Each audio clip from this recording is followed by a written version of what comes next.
और खबरों में सबसे पहले बात करेंगे किसानों के एहतजाज की। किसानों का जत्था जंतर मंतर पहुंच चुका है। एहतजाज के मुकाम पर हंगामी सूरत हाल देखने को मिल रही है। सिक्योरिटी एहलकारों ने इजाजतनामा हासिल कर चुके किसानों को ही एहतजाज के मुकाम पर आने की इजाजत दी है। किसान लीडर राकेश टिकैत का कहना है कि पार्लियामेंट में जो हमारी आवाज उठा रहा है, अब हम उन्हें ही वोट देंगे, जिसका मतलब यह है कि जिस पार्टी के लीडर किसानों के हक में बोलेंगे उन्हें उनके इलाके में किसान वोट देगा, वरना बाइकआउट करेगा।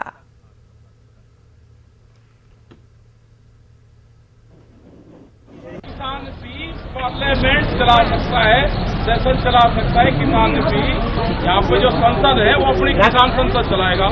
राकेश जी, आपकी संसद के साथ साथ संसद में भी हंगामा हो रहा है, विपक्ष आपके पक्ष में नजर आ रहा है।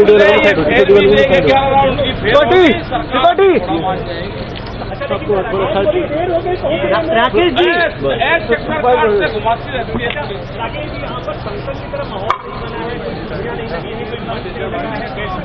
ऐसे ही होगा अभी। राकेश जी, आपकी संसद के साथ साथ संसद में भी हंगामा है, विपक्ष हंगामा होगा। देखो, जो मेंबर पार्लियामेंट किसान की आवाज नहीं उठाएगा वो किसी भी पार्टी का होगा, उसका विरोध होगा, उसके क्षेत्र में विरोध होगा। उसका आवाज किसान की उठानी पड़ेगी अगर क्षेत्र में उसको जाना है, वो किसी भी पार्टी का है। राकेश जी, रोजाना क्या रहेगा? रोजाना यही रहेगा। राकेश जी, किसानों की तायद में दिल्ली में एहतजाज जारी है। एहतजाजी किसानों की तायद में आज कांग्रेस पार्टी के एमपीज ने पार्लियामेंट के बाहर एहतजाज किया। एहतजाजी कांग्रेस एमपीज ने वज़ीर-ए-आज़म नरेंद्र मोदी के खिलाफ भी नारेबाजी की।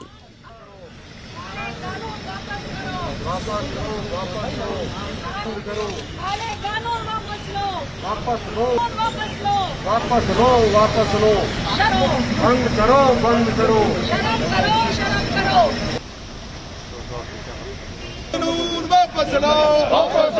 लो भाई, वापस लो। किसानों को मारना बंद करो। नरेंद्र मोदी मजदूर विरोधी। देखो, बहुत अफसोस की बात है, हिंदुस्तान का किसान ये चाहता है कि ये तीनों काले कानून वापस हो, और मोदी साहब कहते हैं कि ये कानून किसान के हक में और इनके बेनिफिट के लिए, जिनके बेनिफिट के लिए लाए हो वो तो इसको बेनिफिट मानते नहीं, वो तो मानते हैं कि ये हमारा डेथ वारंट है। और मोदी जी को हम यही बात कहेंगे, ये कॉर्पोरेट्स की मदद करना बंद कीजिए। और दोनों हाउसेज में कांग्रेस के एमपीज ने एडजॉर्नमेंट मोशन डाली, और हमें इस बात का अफसोस है, इतना बड़ा मुद्दा है जहां 400 से ज्यादा किसान भाई हमारे जो हैं वो उनकी शहादत हो चुकी है बॉर्डर्स पर बैठे हुए, और इनके कान पर कुछ जूं तक नहीं सरक रही। मेंबर पार्लियामेंट और किसान ਅਸੀਂ ਸਾਰੇ ਬਹੁਤ ਦੁਖੀ ਆ ਮੋਦੀ ਸਰਕਾਰ ਤੋਂ, ਕਿਉਂਕਿ ਉਹ ਸਰਕਾਰ ਆ ਜਿਹੜੀ ਕਿਸੇ ਦੀ ਗੱਲ ਨਹੀਂ ਸੁਣਦੇ ਆ। ਉਹ ਪਿਛਲੇ ਜੂਨ ਤੋਂ 5 ਜੂਨ ਤੋਂ ਜਦੋਂ ਤੇ ਆਰਡੀਨੈਂਸ ਆਏ ਉਦੋਂ ਤੋਂ ਵਿਰੋਧ ਕਰ ਰਹੇ, ਅਸੀਂ ਵੀ ਉਦੋਂ ਦਾ ਵਿਰੋਧ ਕਰ ਰਹੇ ਹਾਂ, ਔਰ ਇਹ ਵਿਰੋਧ ਜਾਰੀ ਰਹੂਗਾ ਜਦੋਂ तक ਇਹ कानून विड्रॉ नहीं करते। मध्य प्रदेश से खबर है, जहां के गंज बासुदा हादसे के एक हफ्ते बाद 2 जख्मियों की हालत नाजुक बनी हुई है। हादसे में 11 लोगों की मौत हो गई थी। 19 लोगों को रेस्क्यू ऑपरेशन के जरिए बचाया गया था। शदीद तौर पर जख्मी 2 लोगों को भोपाल के हमीदिया अस्पताल में इलाज के लिए एडमिट करवाया गया, जिन्हें ऑपरेशन की जरूरत थी। एक जख्मी शख्स का ऑपरेशन हो गया है, दूसरे का ऑपरेशन आज होना है।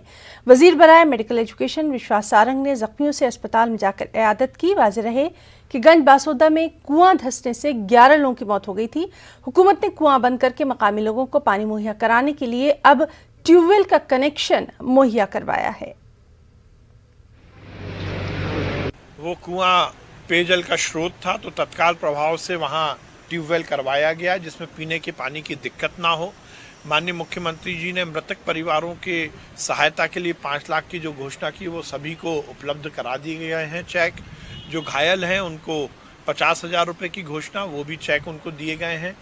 घोषणा माननीय मुख्यमंत्री की ये भी थी कि सभी घायलों को उचित इलाज और पूरा इलाज सरकार की ओर से होगा।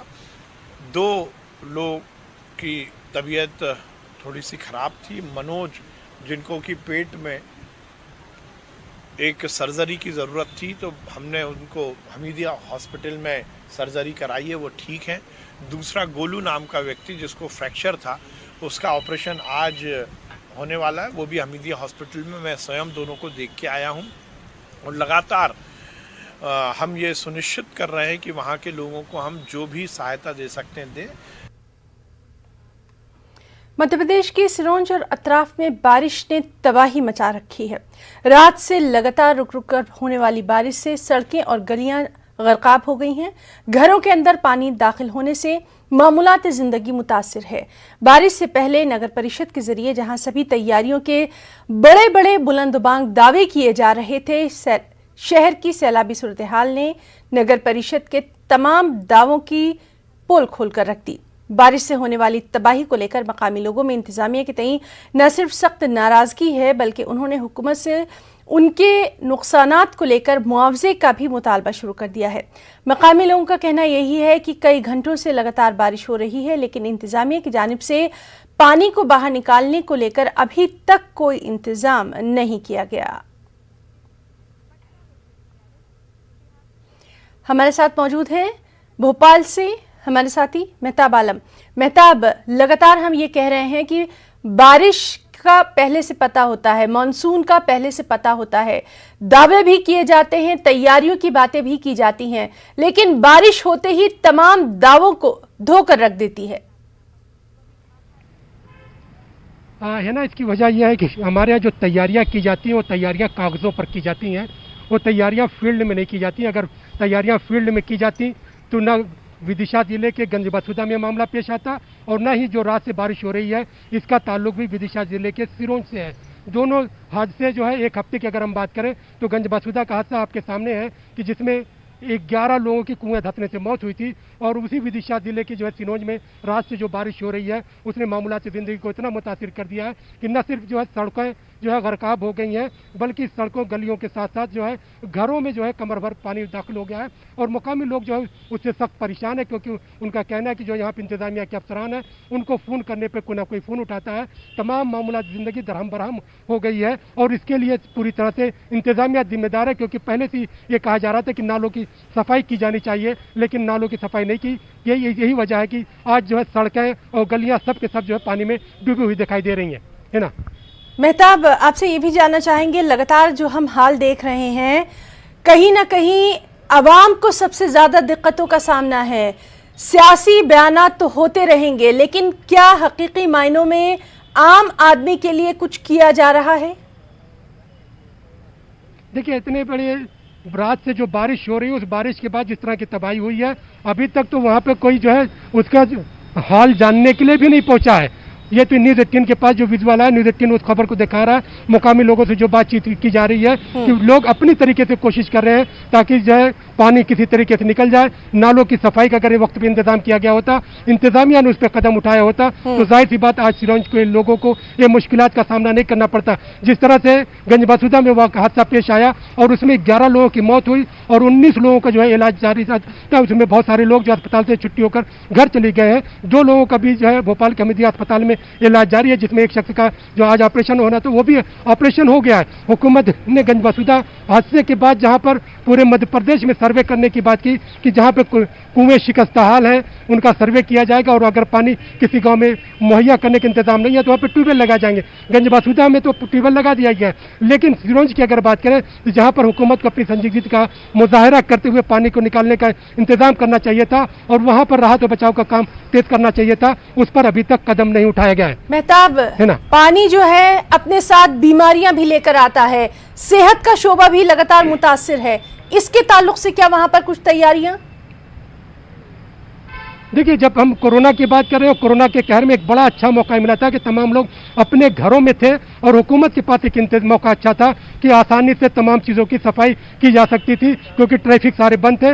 लोग आराम से जो है किसी भी तरीके के काम वहाँ पर नालों की सफाई का, उसकी खुदाई का और तमाम रास्तों को हमवार करने का काम किया जा सकता था। महकमा सेहत को भी जो है मुस्तैद किया जा सकता था। लेकिन यहाँ पर हमारे यहाँ एक मामला है कि जब कोई हादसा पेश आ जाता है उसके बाद इंतजामिया बेदार होती है, चाहे हम जो है गंजबसुदा के जो है कुआं धंसने के मामले को ले या फिर जो है ग्वालियर चंबल डिवीजन में पिछले दिनों जो बिजली गिरी थी उसमें जो है 2 दिन में 14 लोगों की जो मौत हुई थी आसमानी बिजली गिरने से, उसकी बात करें, या सिरोंज में जिस तरह से सैलाबी सूरत हाल है, उन सब के बाद हमें देखते हैं कि हुकूमत हादसा होने के इंतजार करती है और हादसे होने के बाद फिर एक्टिव होती है और फिर घड़ियाली आंसू बहाते हुए उस जी पर मेहताब, सियासत भी की जाती है। बहुत बहुत यहाँ आपका पर शुक्रिया अदा हुकूमत करना चाहेंगे तमाम तर तफसीली तज्जिए के लिए, तमाम तर मालूमात नाज़रीन तक पहुंचाने के लिए। मुंबई और अतराफ में जिंदगी की रफ्तार थम सी गई है। बारिश ने कई इलाकों को तालाब में बदल दिया है। लोकल ट्रेनें ठप हैं, रेलवे ट्रैक पर पानी भरा है, आमदोरफ्त में लोगों को सख्त दिक्कतों का सामना है। मुंबई से बाहर जाने वाली कई ट्रेनें भी रद्द कर दी गई हैं। उधर महकमा मौसमियात के मुताबिक मजीद बारिश की पेशनगोई कर दी गई है। रेड अलर्ट तक जारी कर दिया गया है। मुंबई की मुख्तलिफ तस्वीरों से ये जाहिर होता है कि यहाँ की सूरत हाल क्या है, आम लोग इस बारिश से किस तरह हालात का सामना कर रहे हैं। मुंबई, ठाणे, कसाराघाट, कोंकण, नवी मुंबई, पालघर के इलाकों में अवाम पानी की दिक्कतों से परेशान है। बारिश ने उनका जीना मुहाल कर दिया है। इलाके में लोगों के घर डूब गए हैं, सड़कें तालाब में तब्दील हो चुकी हैं। देही इलाके नदी का मंजर पेश कर रहे हैं। वहीं अकोला में गुज़िश्ता 3 दिनों से लगातार बारिश के सबब नदी नाले एक हो गए हैं। कल रात अचानक नदी में बाढ़ जैसे हालात के सबब अवाम में खौफ व हिरास का माहौल है। इंतजामिया ने अवाम से एहतियात बरतने की अपील की है।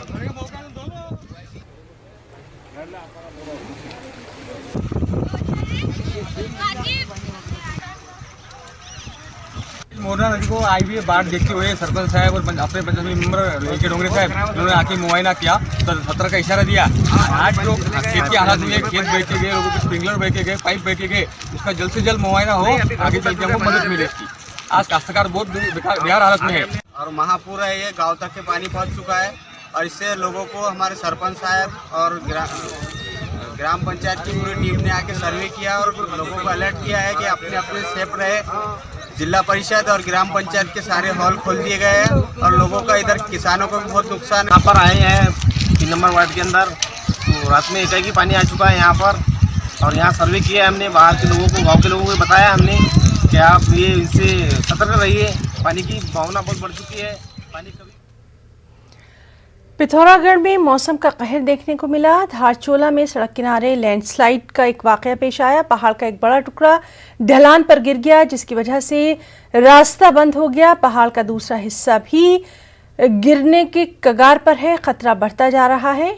लोग बारिश के वक्त सफर करने से डर रहे हैं।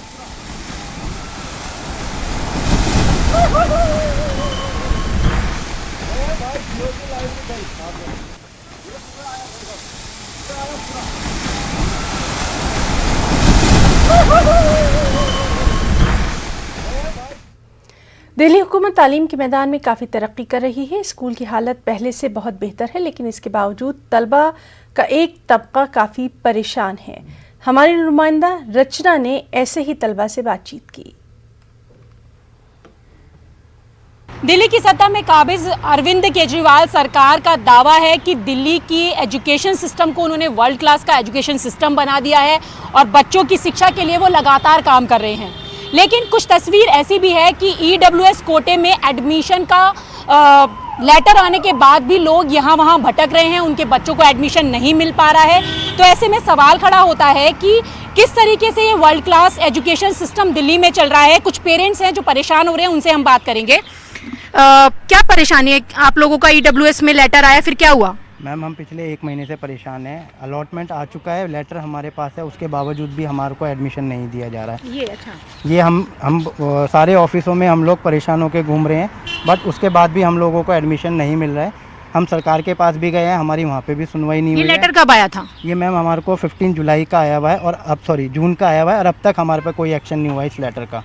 तो EWS में तो लॉटरी के सिस्टम से निकलता है ना? लॉटरी के सिस्टम से निकला है, उसी बेस पे हम लोग आज लड़ रहे हैं। हमारे पास रजिस्ट्रेशन नंबर भी है, बाकायदा हमारे पास मैसेज भी आया है गवर्नमेंट की तरफ से। मैसेज आया, तो जब आप स्कूल पहुंचे तो वहाँ पे स्कूल वालों ने क्या कहा? हम स्कूल में एडमिशन के लिए जिस दिन हमें मैसेज आया, हमको 15 जून को हमारे को मैसेज आया, 19 जून को हम स्कूल में एडमिशन के लिए गए। वहाँ पे उन्होंने बोला हमारे पास सीट नहीं है, और हम आपके बच्चों का एडमिशन नहीं होगा, उन्होंने साफ मना तो कर आप दिया। लोगों ने ये लेटर नहीं दिखाया? हमने लेटर दिखाया, सब कुछ दिखाया, जहाँ तक कि हम डीओ में भी गए, उनसे बात किया, उनके थ्रू भी हमने लिखवाया, बट उसके बावजूद भी हमें एडमिशन नहीं मिल रहा है स्कूल में। आपके पास भी लेटर आया है? हाँ मैम, मेरे पास भी लेटर है। और मैं लेटर लेके स्कूल गया, स्कूल वालों ने साफ मना कर दिया हमारे पास सीट नहीं है। इसके बाद फिर मैं गया आर के पुरम एजुकेशन डिपार्टमेंट में, वहाँ से एप्लीकेशन लिखवाई, तब भी उन्होंने लिया। फिर मैं डीयू में गया सेंट्रल रेलवे में, वहाँ पर उन्होंने लेटर लिख के दिया स्कूल वालों ने, वहाँ पे मैंने कर दिया हम एडमिशन किसी हालत में नहीं ले सकते। क्यों नहीं ले सकते हैं? हमारे पास सीटें फुल हैं। सीट फुल है? हाँ, हमने कहा सीटें फुल हैं तो डाटा तो आप स्कूल वालों को देते हो ना। वो कह रहे हैं कि डाटा तो स्कूल वाले पुराना उठा रहे हैं तो हमारा। आप लोगों ने शिक्षा मंत्री से इसको लेके मुलाकात की? बहुत बार गया उनके पास गया, उन्होंने लेटर भी लिख के दिया हमें, मगर उनका भी नहीं मानने वो। आपके पास भी लेटर आया है? हमारे पास भी लेटर आया हुआ है। शिक्षा मंत्री से जब आप मुलाकात करने के लिए पहुंचे तो वहां पर किस तरीके की बात हुई, उन्होंने क्या आश्वासन दिया? हम शिक्षा मंत्री के हम दफ्तर भी गए थे और उनके रेजिडेंट पे भी गए थे। हमको ऑलमोस्ट 5-6 चक्कर लग चुके हैं, लेकिन अभी तक हमारे से उनकी मुलाकात नहीं हुई है। वहाँ पे मिस राकेश बालाजी है जो उनकी असिस्टेंट है, हमारी उन्हीं से ही बात हुई है अभी तक। अच्छा, आप लोग यहाँ पर भी आए थे आज मीनाक्षी जी के पास? आज इनके पास भी आए थे, हम रिक्वेस्ट करने आए थे, क्या पता उनके उससे कुछ हो जाए हमारा, बट अभी हम लेटर लेके उनके पास जाएंगे, स्कूल में देखते हैं क्या होता है। शिक्षा की जिम्मेदारी सरकार की है और हर बच्चे को शिक्षा पाना उसका अधिकार है, लेकिन इस अधिकार से वो किस तरीके से अपना अधिकार पा पाएंगे, क्योंकि लेटर उनके पास है लेकिन स्कूल वालों का कहना है कि सीट उनके पास अवेलेबल नहीं है। तो सवाल ये उठता है कि दिल्ली सरकार तो कह रही है कि ईडब्ल्यूएस कोटे के जो लेटर्स लोगों को अलॉट किए गए हैं उनको एडमिशन दिया जाएगा, लेकिन पेरेंट्स यहाँ से वहाँ भटक रहे हैं। एडमिशन की लास्ट डेट नज़दीक है, ऐसे में किस तरीके से इन पेरेंट्स की परेशानी का समाधान निकलना होगा, ये देखने वाली चीज़ होगी। कैमरा पर्सन नरेश के साथ रचना, न्यूज़ 18 दिल्ली। कोरोना से मुतासरा मरीजों को ऑक्सीजन न मिलने से बेशुमार अमवात हुई हैं। इसके बावजूद मरकजी हुकूमत ऑक्सीजन से होने वाली अमवात से इनकार कर रही है। तेलंगाना कांग्रेस पार्टी के सीनियर लीडर मुरीशशीधर रेड्डी ने कहा कि मरकजी हुकूमत अवाम को गुमराह कर रही है। इस मौके पर उन्होंने उत्तर प्रदेश के वज़ीर आला योगी आदित्यनाथ को भी आड़े हाथों लिया। राज्यसभा में ये कहा गया कि देश में कोरोना ग्रस्त जो पेशेंट्स हैं, किसी की भी मौत ऑक्सीजन की कमी की वजह से नहीं हुई है। ये बिल्कुल झूठ है। दिल्ली में स्थित बत्रा हॉस्पिटल में क्या हुआ एक बार देखिए। आप झांक कर नहीं देख सकते हैं?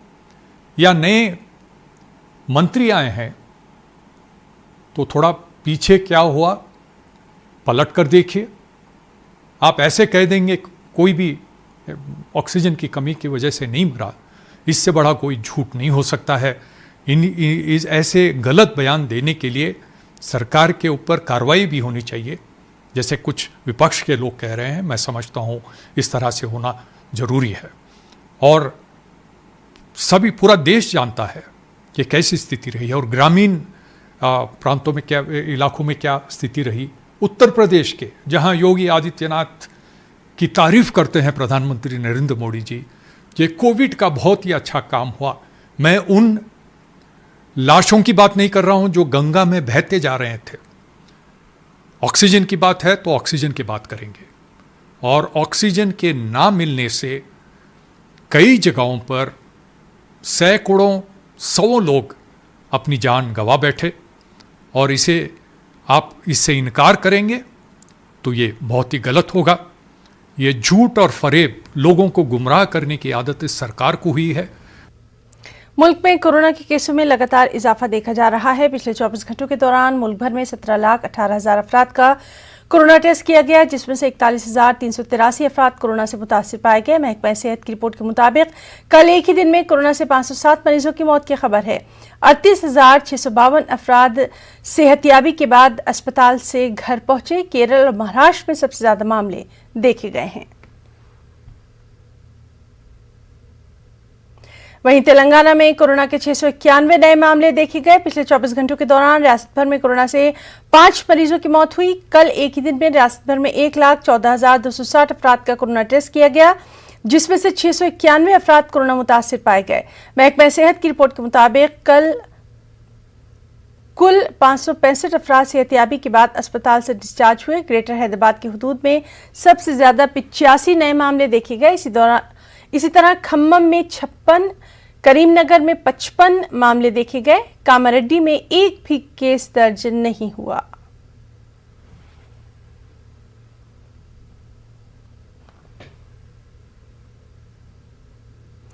कोरोना वबा के दौरान बाहमी इमदाद और इंहिसार का जज्बा मुस्तहकम हुआ है। मुल्क इस वबा से मुत्तहिद होकर मुकाबला कर रहा है। टीकाकारी के ऐलान के बाद हम बेहतर ताउन करें जिससे हम कोरोना को मात देने की जानिब कदम बढ़ा सकें। नेटवर्क 18 इस मुहिम में हर कदम पर आपके साथ रहेगा। जब तक सभी महफूज नहीं तब तक कोई महफूज नहीं होगा। इसी सोच की बुनियाद पर हमारी मुहिम संजीवनी का मकसद ये यकीनी बनाना है कि वैक्सीन पाना सभी हिंदुस्तानियों का हक है।